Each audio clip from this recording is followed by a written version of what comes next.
just do a little clap for syncing. All right.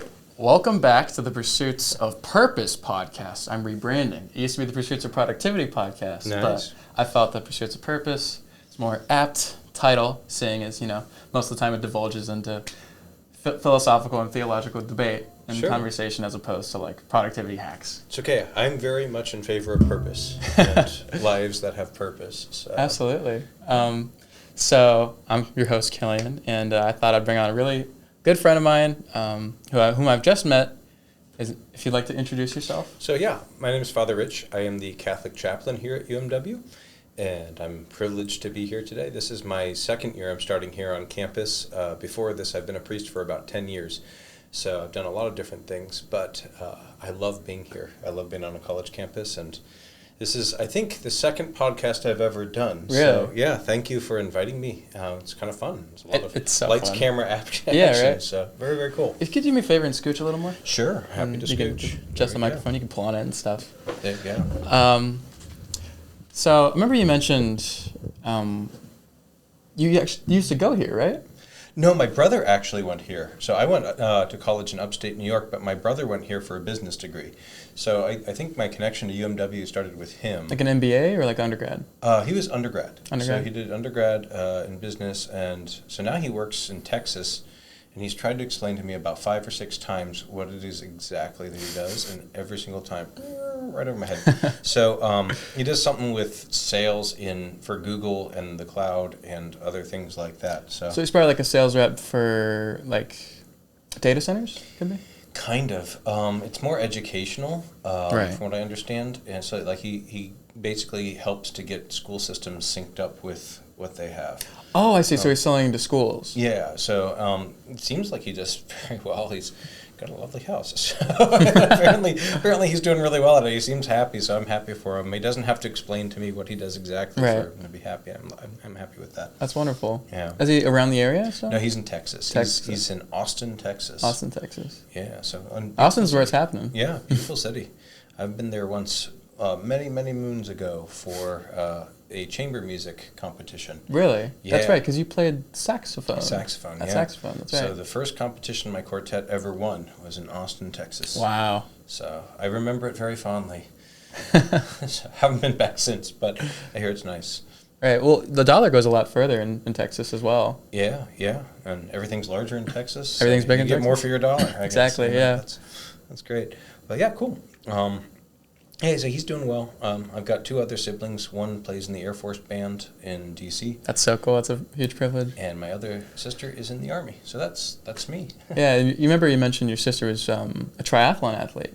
Yeah, she's crazy. In a good way. If she's listening, I'm sorry. No, please don't beat me up.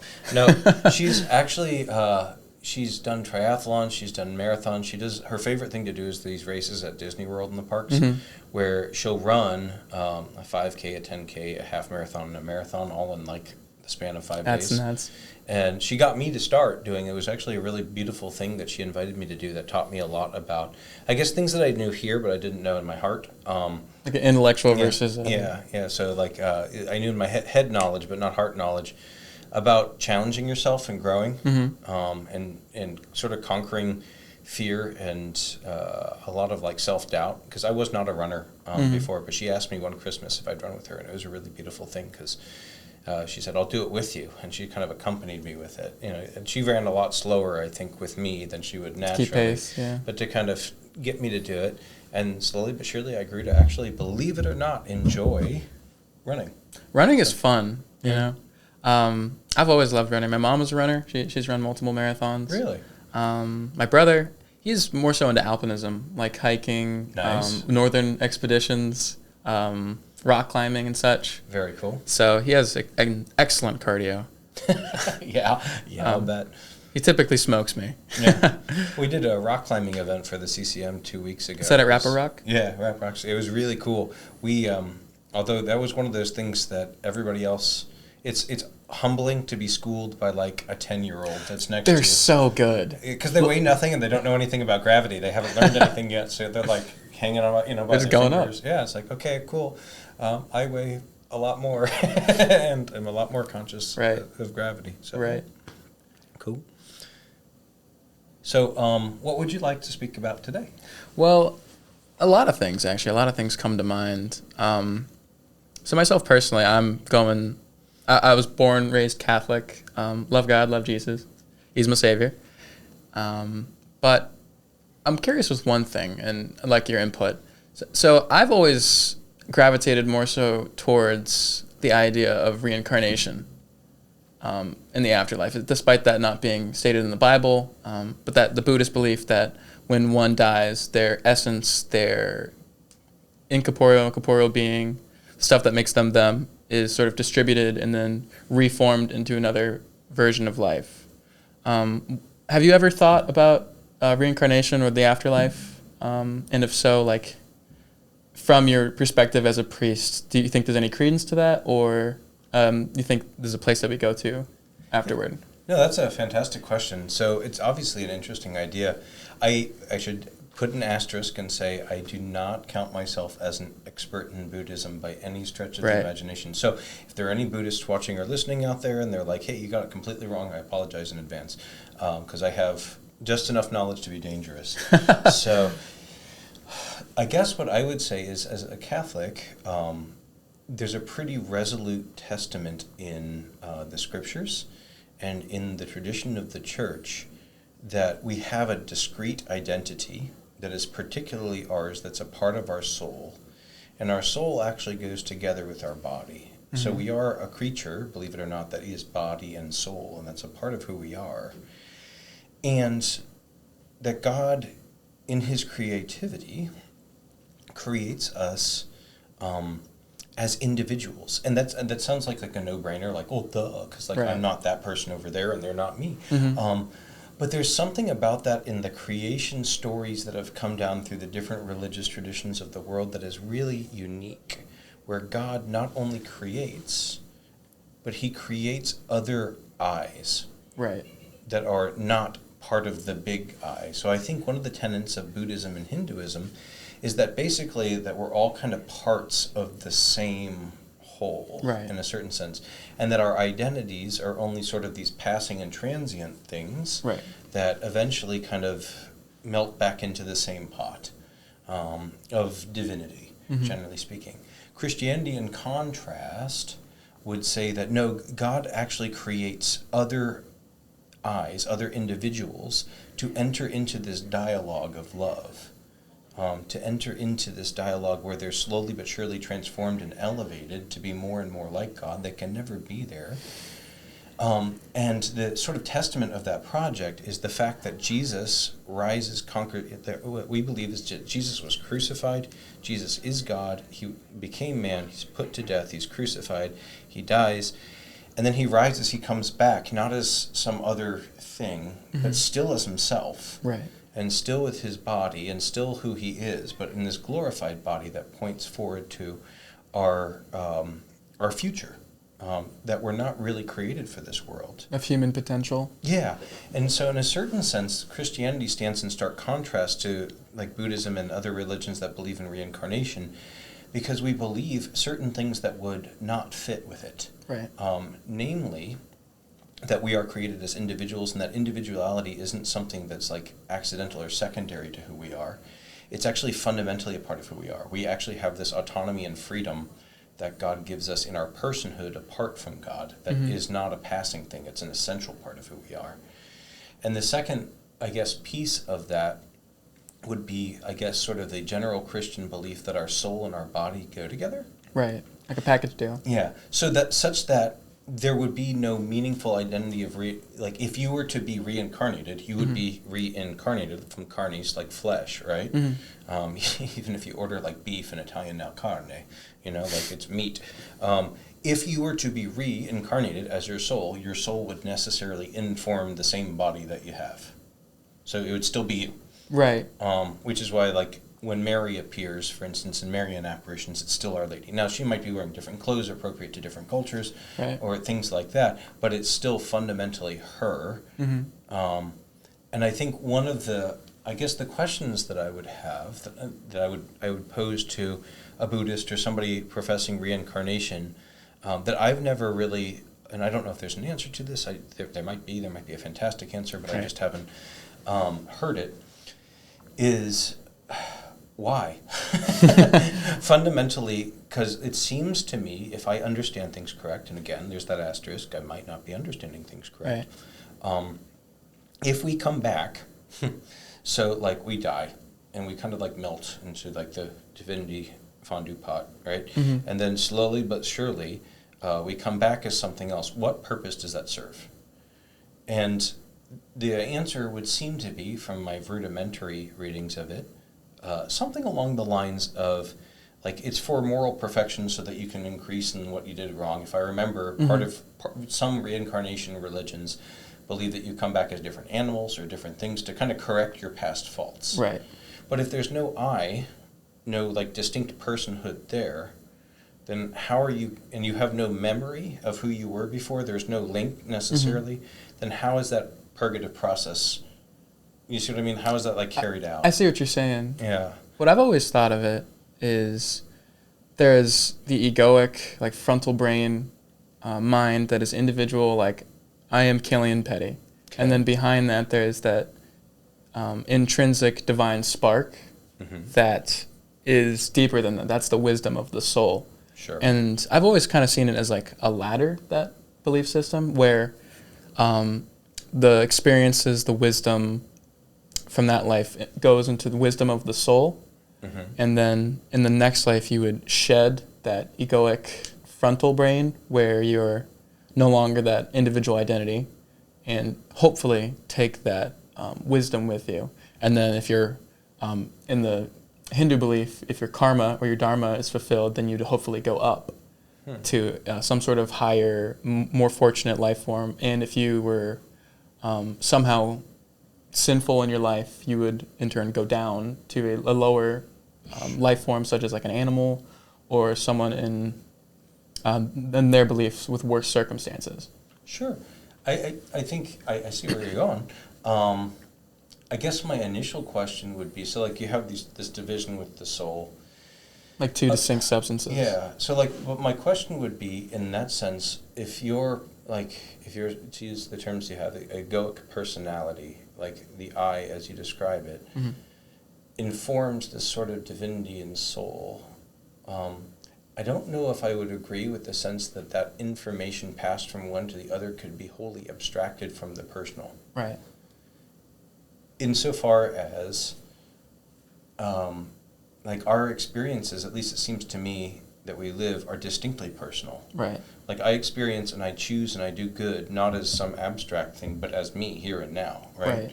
There's a personality that's involved in it, where I would wonder and I would push and I would want to know, like, what does it mean for your soul?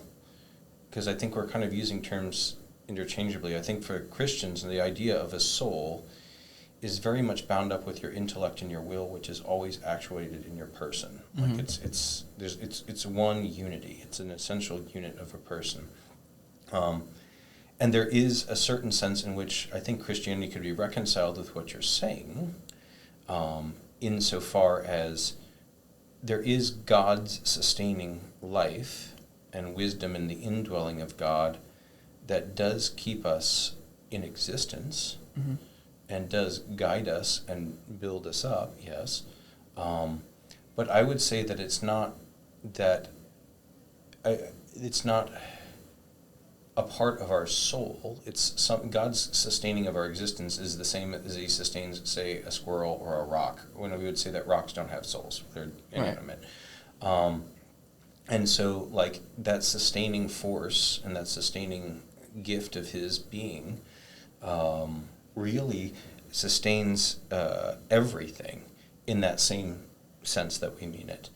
Whereas things created with the soul have their own entative and separate existence that's still sustained by God but exists apart from Him. Right. So, like, one of my favorite philosophers who's not Catholic is a guy named Martin Buber. He's Jewish. He's since gone. Wait, you say Buber? Yeah, Martin Buber. Oh, yeah. Buber. Yeah, not Bieber, but Buber. Yeah, but they said Booper. Yeah, no, that would be fun. I was gonna giggle. Yeah, no, boop, like his nose. Buber. One of his fundamental works as an existential philosopher is called I and Thou. I and Thou. And so one of the things he talks about, and an insight that he has, is that there's this longing in our heart for us to say I and to like someone else. There has to be a you. A subject and an object. Yeah, and well, not just even an object, another subject. Right. That we don't really. We feel a void, because even if you go out and sit in nature, it's pretty and everything, but after a while you get lonely because you want somebody to talk Another to. Human. And you can talk to a tree and you can talk to a rock and things like that. Don't get me wrong, not bad, but it's just not satisfactory. And so there's this sense in which, in our experience, in our existential perception of the universe, that we want other substances, other people, subjects to talk to. And so I would say that buttresses more the claim, again, that we are these individual substances. That's the definition of a person is given by Aristotle, right? So Aristotle wants to know what makes a person 300 years before Christ. And he comes... The chicken example? Yeah, no, it's the featherless biped. You're exactly right, yeah. So Aristotle, he says, man is a featherless biped, and he says that's a bad definition because, okay, yeah, it's true, but it doesn't get to the essence of what it means to be a person. Right. And so he defines a person as an individual substance of a rational nature. So there's the individuality, the substantialness of it, and the rationality of it, which sets us apart from other non-personal things that even might be alive. Like an ability to abstract. Yeah. Well, that comes with the rationality. So like an amoeba, for instance, is living, but it's not a person. Right. It has no personality. And so one of the things that, if you wanted to posit, one of the things that I would think about and would wonder is, if you wanted to say, okay, there's this, in a Hindu conception or whatever, this ladder of perfections that one slowly scales or goes down, once you strip away that individual substance of a rational nature, in what sense can one move up or down that ladder? Because it seems to me that an amoeba doesn't have, how do you be a good or a bad amoeba? How can you be a virtuous amoeba? Yeah, I'm doing the best I can. I have divided today, and that, it looks just like me, Maybe. Yeah, exactly. Yeah. Oh, it's another me. And so, what does that, you seem to lose the categorization of what would be meaningful in that sense. And so in that sense, I kind of would wonder about reincarnation, because I've never found it very convincing personally. I find it an interesting idea, one of a lot of the religions of the world that I deeply respect, right, and that I think have a lot of wisdom and a lot of similarities between Christianity, but I've never really found the point of, okay, if I'm not me and I don't have any of my prior experiences, and it seems to me that so much of what I invest myself in this life in with moral decisions involves me personally, not me as an abstraction, then in what sense do I come back at another crack at it getting better, right, if I have zero context for that and now I'm a pigeon? And so it's a little opaque to me, if that makes any sense. Absolutely. Yeah. I see exactly what you're saying. How I've always sort of perceived it from my studyings and readings, being raised in Catholic and then also doing some other research into other religions. So there's the conscious mind and the subconscious mind. And in the front is your conscious mind. That's your personality. It's who you are, that distinct entity. Sure.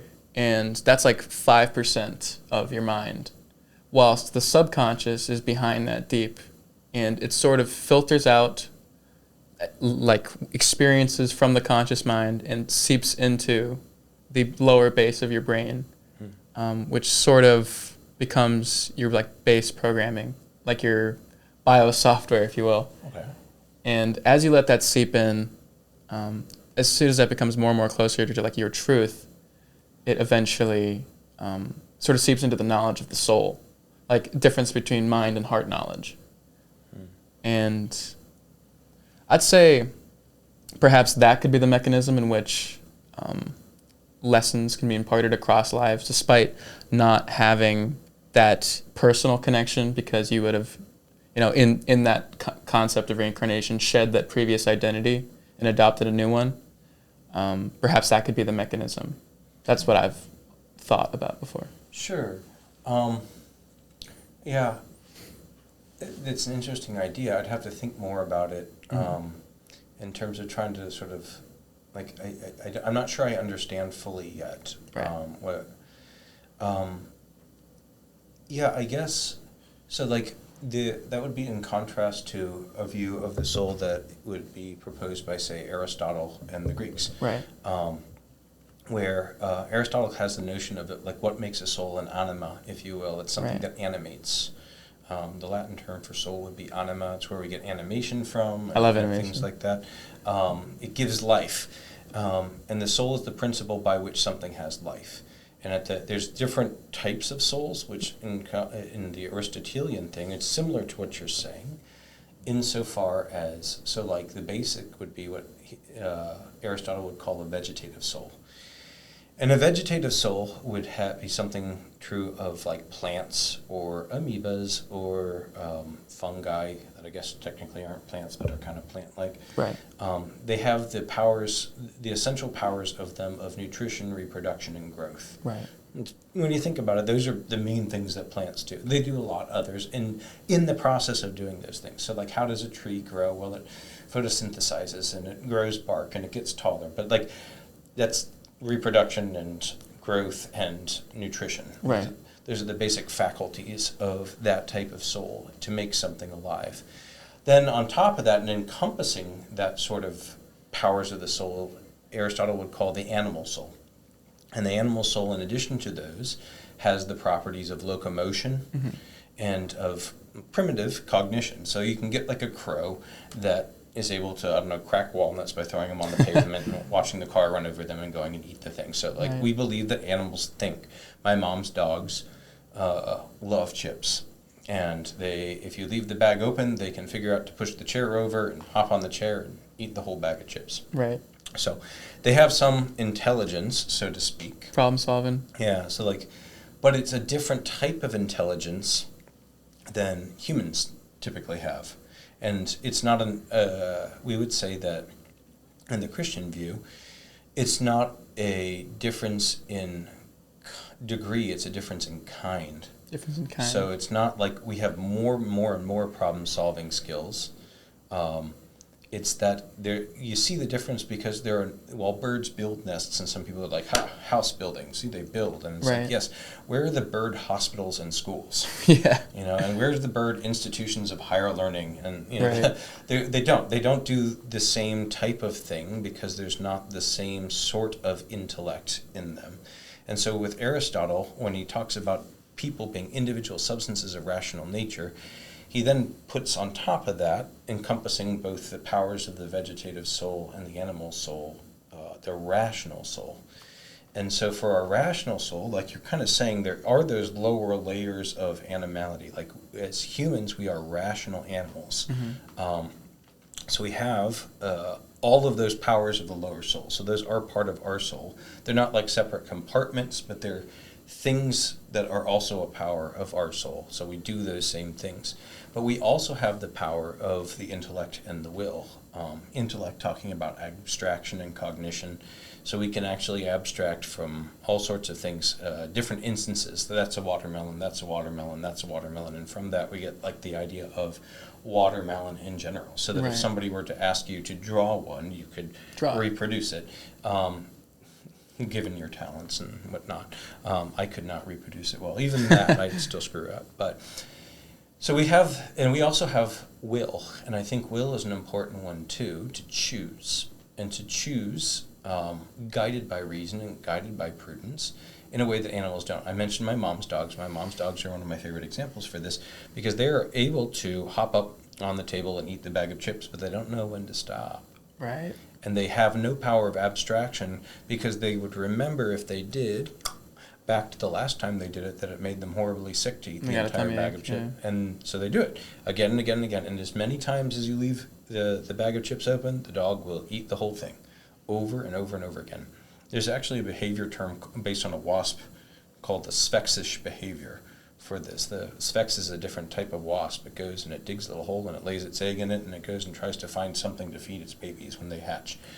And what they found is if you interrupt the process of the sphex as it tries to do this thing, it will doom loop forever and keep trying. So like if you interrupt the process, so it like goes, digs the hole, lays the egg in the hole, and then goes to hunt. And if you take the egg outside of the hole, it flies back with the prey that it's stung and killed and was going to bury with it. And it puts it on the ground and says, my egg is outside the hole again, right?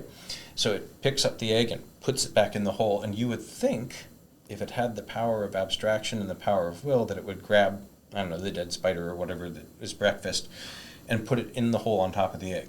No, it forgets that thing is even there, takes off and goes and hunts for another live prey, and it can build a mountain of breakfasts. I mean, imagine like having a mountain of breakfast burritos every time, on your counter, and going shopping for a new one because every time you come back, somebody has moved your plate. Yeah. So like, there's something about that rationality that elevates us above the animals. And as Christians, we would even say that there are like hyper-rational creatures like angels, and there's other spiritual beings that exist above us that do not have bodies, right, but are still persons because they're individual substances of rational nature, right, that would not have like the animal instincts, so to speak, but still have those higher functions. Like they don't have nutrition and growth. Angels don't eat. Right. They don't need to. They don't have bodies, and they don't really grow in the same sense that we do, but they still exist. So we would put that in that context for like kind of what you're talking about with sort of like the front of the mind thing. Sure, okay, I guess we could analogize that and say that's your rationality. And sort of the subconscious would be your more animal instincts, but we would as Christians say that those are real parts, but they're integrated parts. Right.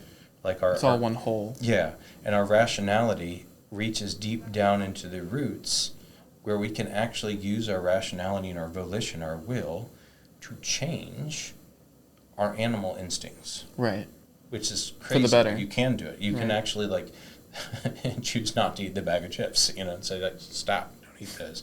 So yeah, I don't know if that makes any sense. It's I'm glad you touched on higher dimensional creatures like angels and demons. But in my worldview, I guess I have at the moment, it's sort of 1 foot, I guess 1.5 feet in Catholicism, and other views of the world. I see that we sort of exist within multiple octaves of, I guess we'll call them vibrations. Sure. Okay. And at the bottom is different. This is sort of colored by Hindu perspective / like yoga and various yogis talking on the subject of how the universe organizes itself, and like Hermeticism. Sure. But there's below us is different realms that we can't understand, but we would not are actively participating in, such as the causality of soil being manufactured by the worms. No, I don't know what you're talking about. I participate in that every day. Yeah, we do. And then on top of that is like how molecules come together and have that base physics and chemistry understanding to become stones and gems, and have that knowing and ability to structure into crystalline matrices that form elements. Yeah. And as you keep going, there's more and more levels of mind, I guess you could say soul, consciousness. And as you ascend that level of knowingness, of awareness of mind, consciousness, so you go above the causal, where, chemistry, physics are happening, that eventually lead up to more elevated things such as ability to make choices and have ability to affect the matter around you, such as like animals or plants even. And then above that, as you go, you start ascending into more ephemeral planes. Like, I think the camera may have shorted it out. Uh-oh. Oh, dear. Oh, bother. I'm loving this, by the way. Saying... Movie recorder has been stopped. I may make some recording. Okay, I just forgot to turn off the setting, but we're good. That's okay. Because for some reason it limits like 20 minutes, even though it has an hour 40. No, that's okay. Alrighty. It's a fail-safe. It's a fail-safe, exactly. Okay, so as I was saying... Sure. Just did a little sync. So as you ascend this ladder of consciousness, the different vibrations, you start getting to where our level of awareness of consciousness of mind would be. And then above that, there are extra dimensional beings like angels who Sure. Our purpose is to like protect us, guide us, inform our souls. And then there are also not so helpful entities, demons. Yeah. I wholly believe in. And as a Catholic priest, I'd like to get on that in a bit if you're willing. Yeah. I don't know if we have time for that today, but like eventually, yeah, absolutely, definitely. yeah. And then above that, ultimately, there's like a range of stuff we can't fully comprehend. Like we've talked about how a second dimensional creature can't comprehend the third dimension. And then at the very top of this scale would be God's consciousness, love, and light. Sure. And how we're all sort of part of an ocean, Mm-hmm. and that ocean being God, but the individual droplets themselves are not God. Yeah. Yeah, I mean, I guess it's interesting because, like, again, there's the distinctiveness thing. There are things that we would agree with and things that we would say, I don't know if that, really tracks. So, yeah, I would say that the ocean, as ocean, is not composed of little droplets. Mm-hmm. I mean, insofar as if you put a drop in it, it loses its distinctiveness, right?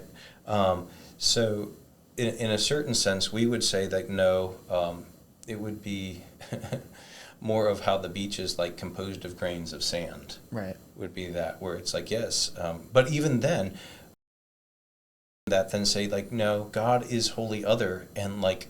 Outside. We have our own being that we get that we don't ever like. We don't make a part. As Christians, we believe that we're not a part of God, in a sense that like we all constitute Him.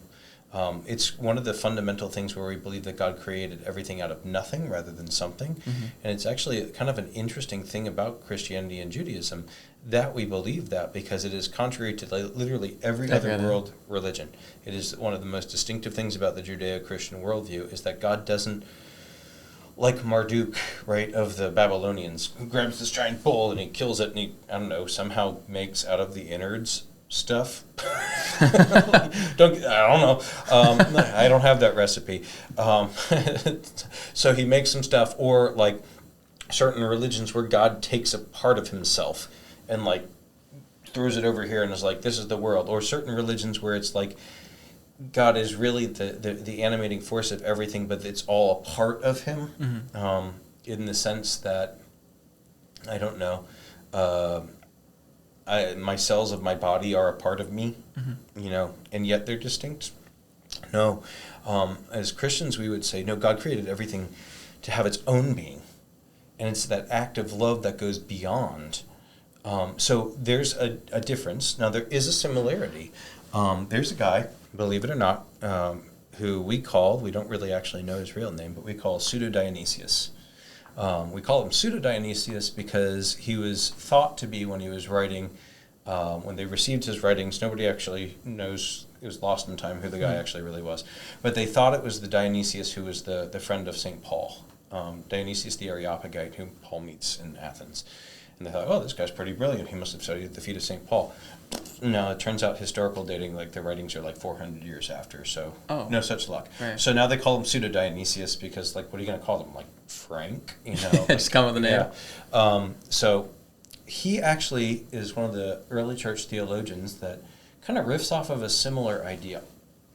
And the idea is that there is a dynamic structure to the universe. Interestingly, there's a philosopher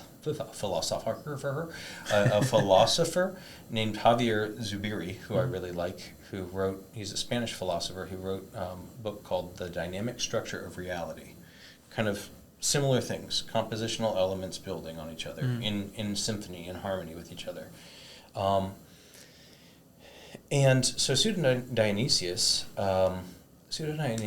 posits this universe, like you're saying, where there's like fundamental base elements and a very simple low level of like matter creation.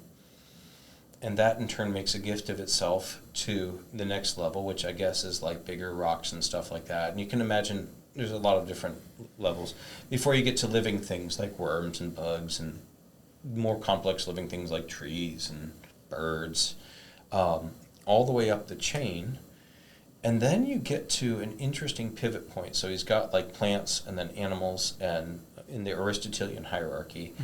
And then man is this sort of linchpin in the middle, because man is the first one that is able to perceive and participate in the spiritual and also in the corporeal.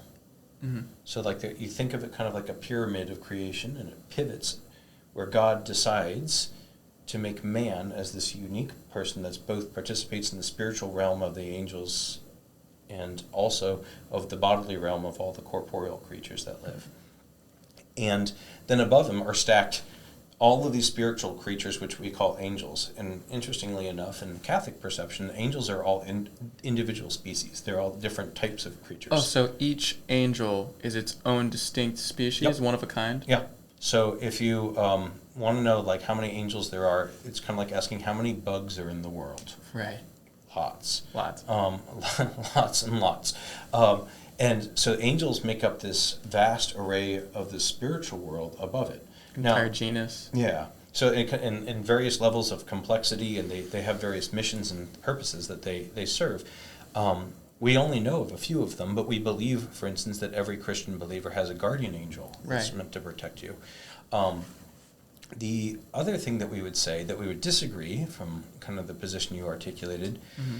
is that you don't move up that ladder insofar as you don't go from being a grasshopper to a seagull to a redwood to a person to an angel, but then kind of back down to grasshopper. Then you are what you are. You are what you are. And in a certain sense, you can be elevated by God's grace, which is what we mean by divinization, where we are brought up sort of the ladder of perfection and being, if you will, but not by our own striving.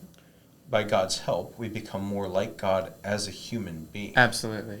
Absolutely. And so we become, so like it's not like we ever become like, hey, if I play my cards right, I finally become an angel. That's a popular misconception. People say that at funerals, and I understand where they're going. And peace, I'm not trying to start any fights, but like they'll be like, oh, so and so is an angel now. And as a Catholic priest, I'm kind of like, not quite. That's not quite how that works. They're probably with Jesus. And they're still a human being, but they're being transformed into a saint, which is a human being that's brought slowly more and more like God as a human being. Right. So it's a difference, but there is the same sort of idea that exists. Hierarchical. Yeah. So it's interesting because one of the things that we believe as Catholics about the different religions of the world, Mm-hmm. we would say that they're, insofar as they deny that Jesus is God, we're like, sorry, you got it wrong. You know, like it either is or it isn't. But we look at the other religions of the world and we say there's a lot that they got right that overlaps with us. Right. And there's a lot of the human spirit and human reason that is able to... And so like with Hinduism and Buddhism, when we see things like this, we're like, yes, this is man's heart seeking for God and intuiting through our reason and our experience of life something true of the spiritual truths of the world. And they find their summation in Christ and the revelation of Christ, but they're not false. They're not wrong. Right. They're just not contextualized within the whole. Mm-hmm.